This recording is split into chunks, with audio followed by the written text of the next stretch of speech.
السلام علیکم دوستو، کہانی ڈراکولا کی واپسی کا نواں حصہ پیش خدمت ہے۔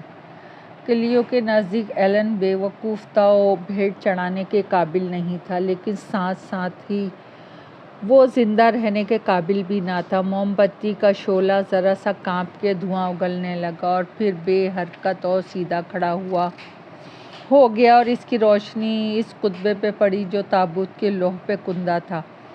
ایلن جھک کے اسے دیکھنے لگا۔ خود کلیو نے بڑی محبت سے، بڑے احترام سے، بڑی شفقت سے اور آہستہ آہستہ بڑی احتیاط سے اس کتبے کا ایکس حروف کندہ کیے تھے۔ اپنے آقا کے وعدوں کے باوجود اس نے یہ حروف اس کی چوکی پر کندہ کر دیے تھے، کیونکہ کلیو نے اپنا آخری فرض سمجھا تھا اور اس کے ذریعہ وہ اپنی وفاداری کا اظہار بھی کرنا چاہتا تھا۔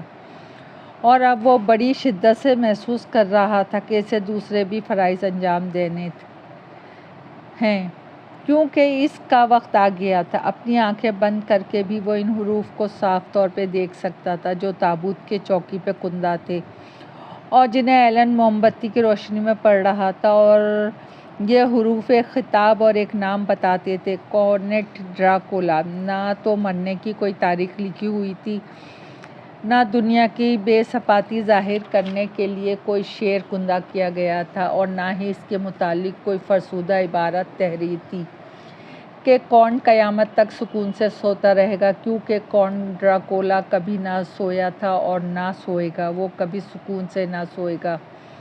سکون اسے میسر آ ہی نہیں سکتا، کیونکہ سکون تو بزدلوں کے لیے ہوتا ہے، وہی اس کی آرزو کرتے ہیں، اور جب بے وقوفوں کا وقت آتا ہے تو شاید انہیں بھی قیامت تک سکون کی نیند بخشی جاتی ہے، کیونکہ اس کے علاوہ انہیں ملتا ہی کیا ہے۔ ایلن سیدھا کھڑا ہو گیا۔ وہ ایک بار پھر تہہ خانے کا جائزہ لے رہا تھا اور تہہ خانے کے اندھیرے کونے میں کھڑا کلیو اسے دیکھ رہا تھا، اور اس کی شکاری نظروں نے تہہ خانے کی دیوار میں وہ جگہ تلاش کر لی تھی جس میں کلیو سویا کرتا تھا۔ ایک طویل طاق سا تھا، پورا قصر خالی تھا، اس میں بہت سی خواب گاہیں تھیں، اور پھر قصر کا کوئی آقا نہ تھا، کوئی مالک نہ تھا، چنانچہ کلیو جہاں چاہتا سو سکتا تھا۔ وہ خود اس قصر کا گویا مالک تھا، لیکن کلیو نے قصر کی آرام دہ خوابگاہوں سے کبھی فائدہ نہیں اٹھایا۔ اس نے اپنے اسی پرانے کھردرے پلنگ پر سونا پسند کیا تھا، جو اس تہہ خانے کی دیوار میں پتھر کی سیل جڑ کے بنایا گیا تھا۔ اپنے آقا سے یہ اس کی محبت ہی تھی جو اسے یہاں تہہ خانے میں اور اپنے آقا کی قبر کے پاس سونے پہ مجبور کرتی تھی، لیکن یہ بات بھی صرف کلیو ہی جانتا تھا کہ کونٹ ڈراکولا کی قبر خالی ہے، اس میں کچھ نہ تھا، نہ کوئی لاش، نہ مٹی۔ ایلن نے وہ کمبل ہٹایا جو پردے کا کام کر رہا تھا۔ اس کے پیچھے دیوار میں ایک طویل طاق سا بنا ہوا تھا۔ اس طاق میں ایک پتھر کی ایک لمبی سی سل جڑی ہوئی تھی، اور اس پر ایک پھٹا پرانا بچھونا ہوا تھا بستر۔ وحشت زدہ ایلن پھٹی پھٹی آنکھوں سے بستر کی طرف دیکھنے لگا۔ کلیو آہستہ سے اپنی کمن گاہ سے نکل آیا۔ وہ بڑے اطمینان اور سکون سے ایلن کی طرف بڑھا۔ جلدی مچانے کی کوئی ضرورت نہ تھی، اس رسم کی ادائیگی میں کسی اصول کی پابندی کی ضرورت نہ تھی، اور نہ ہی اسے شان و تمکنت سے ادا کرنا تھا، لیکن چونکہ وہ اپنے آقا کی ایک زبردست خدمت انجام دے رہا تھا، اس لیے وہ بڑی شائستگی اور احترام سے آگے بڑھ رہا تھا۔ وہ کسی قسم کی بھی آواز پیدا کیے بغیر طاق کے قریب پہنچ گیا اور ایک ہاتھ بڑھا کے کمبل کے پردے کا ایک کونا پکڑ لیا۔ ایلن چونک کر ایک دم سے اس کی طرف گھوم گیا۔ کلیو کے بشرے سے کسی قسم کے جذبات کا اظہار نہ ہو رہا تھا، جیسے وہ پتھر کے بت کا چہرہ ہو۔ اس نے بڑے اطمینان سے اپنا بڑا سا چاقو نکال لیا۔ اب بھی وہ پرسکون تھا، خود ایسے احساس تھا کہ اس کی کسی بھی حرکت سے عجلت اور گھبراہٹ ظاہر نہ ہو، اور وہ جانتا تھا کہ وہ کیا کر رہا ہے۔ اس کی ایک ایک حرکت برمحل تھی، حتیٰ کہ اس کے پھرتی میں بھی ایک عجیب رکھ رکھاؤ تھا، ایک عجیب شانتی۔ چنانچہ جس پھرتی سے اس نے اپنا چاقو نکالا، وہ بھی خود کلیو کو ایک بڑا حسین اور قابل تعریف حرکت معلوم ہوئی۔ اسے یوں محسوس ہو رہا تھا جیسے کون ڈراکولا اس کے قریب کھڑا اپنی ٹھہری ہوئی مگر گونجدار آواز میں اسے ہدایتیں دے رہا ہو تاکہ معاملہ گڑبڑ نہ ہو جائے۔ کلیو کا چاقو والا ہاتھ تیزی سے بلند ہوا اور دوگنی تیزی سے جھکا۔ چاقو کا تیز پھل ایلن کے بدن میں اس طرح آسانی سے اتر گیا جیسے یہ انسان گندے ہوئے آٹے کا بنا ہوا ہو۔ ایلن نے اپنا منہ کھولا، شاید چیخنے کے لیے یا شاید کچھ کہنے کے لیے، لیکن اس کی حلق سے جو دبی ہوئی اور گھٹی ہوئی آواز نکلی اس کا مطلب نہ تھا۔ ایلن لڑکھڑا کے پیچھے ہٹا اور اس کی پیٹھ دیوار سے لگ گئی۔ کلیو نے بڑے اطمینان مگر پھرتی سے اس کے جسم سے چاقو گھسیٹ لیا۔ اس کا ہاتھ پھر بلند ہوا اور جھکا۔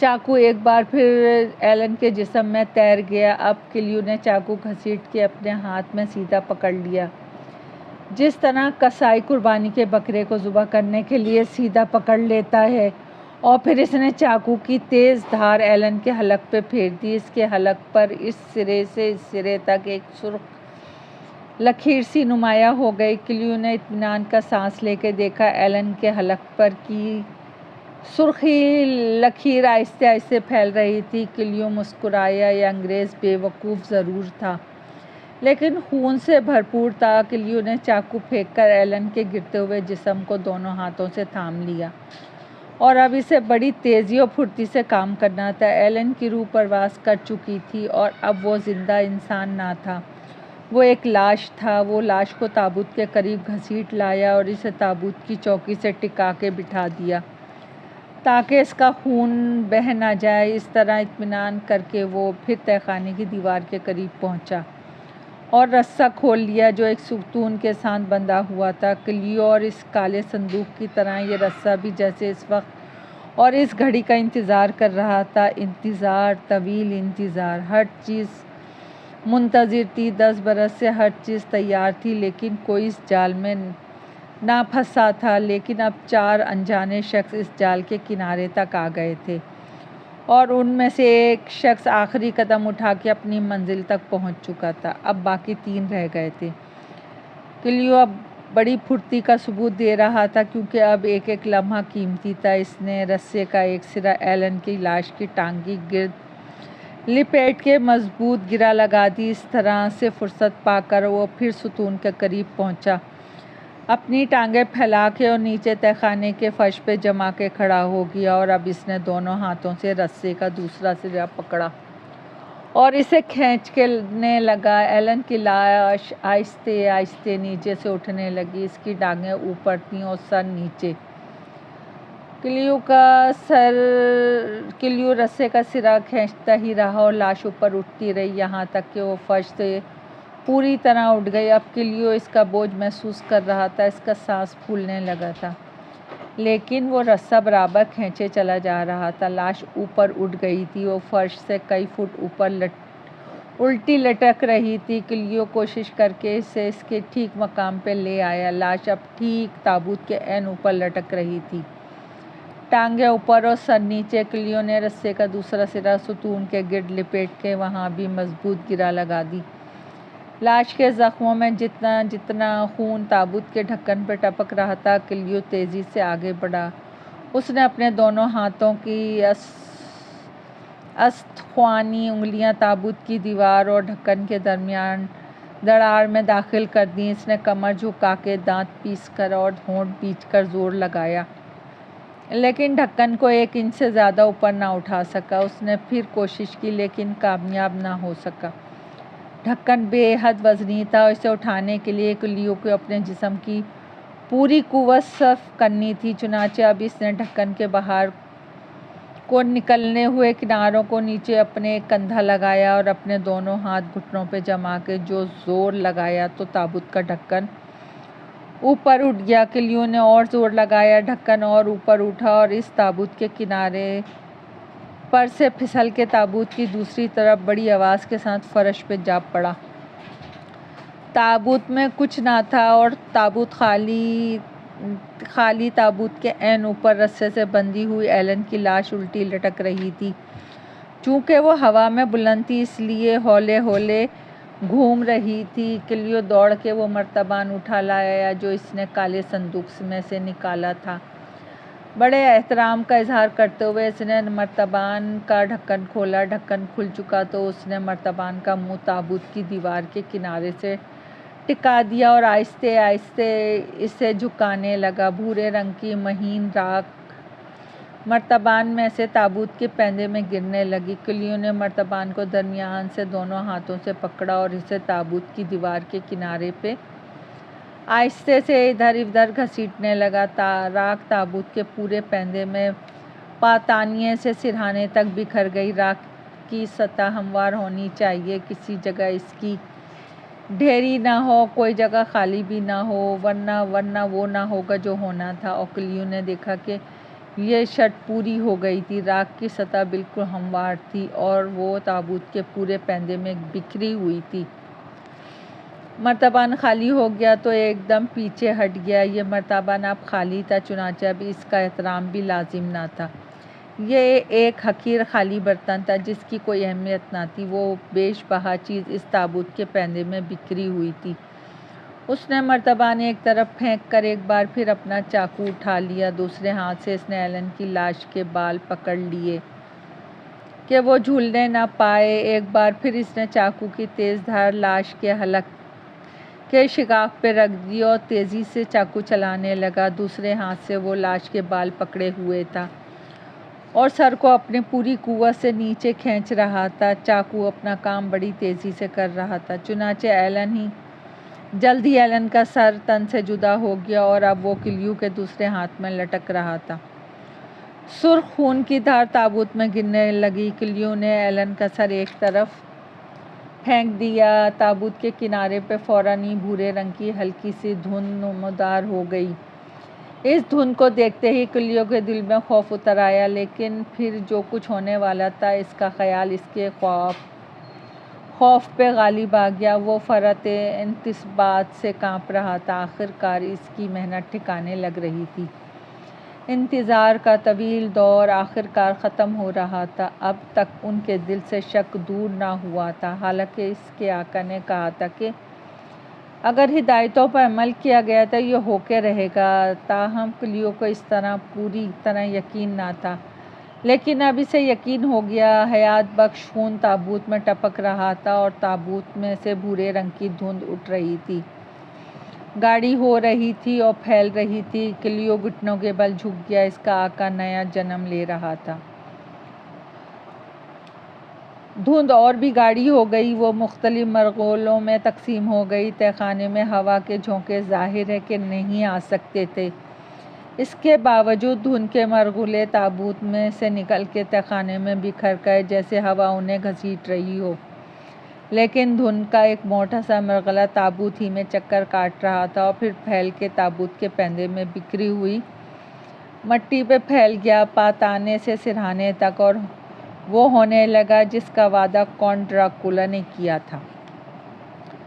تابوت کے پیندے میں بہت سے سرخ اور نیلی رگیں پیدا ہو گئیں۔ وہاں رگوں کا جال سا بچھ گیا اور پھر ان رگوں پر گوشت اور پٹھوں کی تہہ نمودار ہو گئی۔ فوراً ہی تابوت کے سرانے ایک انسانی کھوپڑی کا خاکہ سا ابھرا۔ اس کھوپڑی میں آنکھیں نہ تھیں بلکہ دو گہرے سوراخ تھے۔ اس کے ہونٹ بھی نہ تھے، لیکن دانتوں کی قطاریں ضرور تھیں۔ ان میں وہ دو دانت جنہیں کتا دانت کہتے ہیں نوکیلے اور تیز تھے، بھیڑیے کے دانتوں کی طرح۔ اور پھر کھوپڑی میں دو آنکھیں پیدا ہو گئیں اور دانتوں کو پتلے ہونٹوں نے ڈھانک لیا۔ ایک ہاتھ بنا، ابتدا میں یہ ہاتھ خشک ٹہنی کی طرح پتلا اور کانچ کی طرح تھا، اور پھر وہ ہاتھ ٹھوس بن گیا۔ ہاتھ اوپر اٹھا، اس کی پتلی اور لمبی انگلیوں نے تابوت کا کنارہ پکڑ لیا اور وہ آہستہ آہستہ اٹھنے لگا جو تابوت میں بن چکا تھا۔ کونٹ ڈراکولا دوسرا جنم لے چکا تھا۔ 10 سال بعد ایک بار پھر وہ اپنے تابوت میں سے نکل رہا تھا۔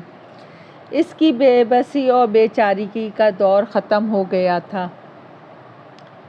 یک بارگی بجلی بڑے زور سے چمکی، گرجی اور دل دہلا دینے والی آواز افق تا افق لڑکھڑاتی چلی گئی۔ کہیں دور جنگل کے قلب میں بھیڑیے ایک آواز ہو کے چلانے لگے، لیکن عنصر کے تصادم اور بھیڑیوں کے چیخ و پکار کا مطلب کسی کی سمجھ میں نہ آ سکا۔ قصرِ ڈراکولا کے مہمان بے خبر پڑے سو رہے تھے، انہیں پتہ بھی نہ چلا کیا ہو گیا۔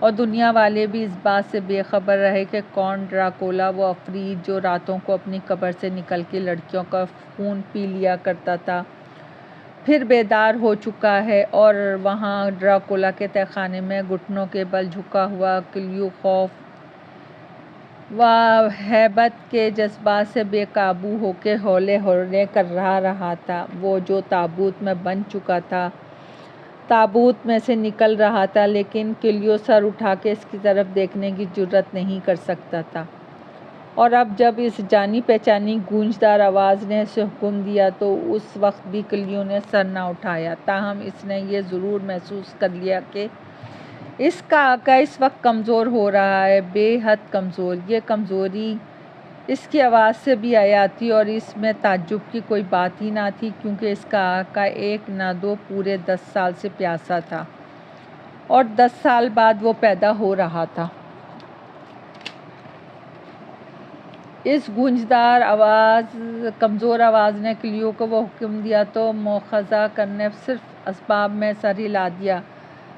کئی برسوں کے بعد جو کلیو کو کئی صدیاں معلوم ہوتی تھیں، اسے ایک بار پھر حکم مل رہا تھا، چنانچہ اس کی زبان گم ہو گئی تھی۔ وہ سر ہلا کر اٹھا، لیکن اس نے نظریں نہ اٹھائیں۔ وہ ہر قدم پہ احتراماً کمر میں سے جھکتا تہہ خانے کے زینے تک الٹے قدموں چلتا ہوا پہنچ گیا، اور پھر پلٹ کر بدستور سر جھکائے زینے چڑھنے لگا۔ وہ اوپر پہنچ گیا، اور گزرگاہ میں پہنچ کر وہ اس خوابگاہ کی طرف چلا جس کا دروازہ ایلن ابھی تھوڑی دیر پہلے ہی باہر آیا تھا۔ اس نے خوابگاہ کے بند دروازے پہ آہستہ سے دستک دی۔ اس کے دونوں ہاتھیں اب بھی خون میں لتھڑے ہوئے تھے، ایلن کے خون میں، لیکن دستک دینے کے فوراً بعد ہی اس نے اپنے دونوں ہاتھ پشت کے پیچھے چھپا لیے۔